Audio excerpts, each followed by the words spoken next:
बहनों सखियों, आज मैं एक सोहर गीत सुना रही हूँ।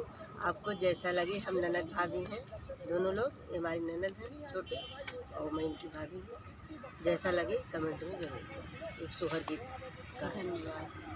ससुरु के घेरे बाटई भटवाता, सासू के भाटनियाता, सासू के भाटनिया सखिया पियावा के घेरे बाना नदिया तजिया राया दो गलत जिया राया दो गल हो।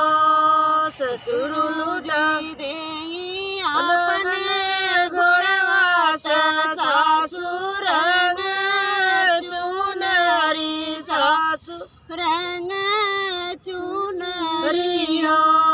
सखिया पियावा के निचरई नाया दिलवा जिया राया दो गल जिया राया दो गल हो। काऊ कहाऊ मोरे रे पियावा बचन मोरी मानव बचन मोरी मानऊ पियावा लैना लेता बक सके चाबी गज मोहन देई डरऊ गज मोहन देई डरऊ बोलिया उतऊ धन बोलिऊ बोलऊ नाई जानियो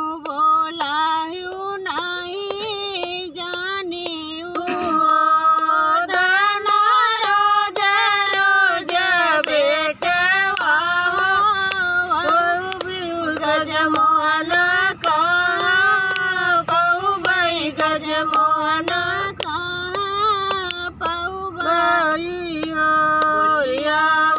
तऊ पिया बोला बोलऊ नहीं जाना बोलऊ नहीं जानऊ पियावा रोज रोज बेटी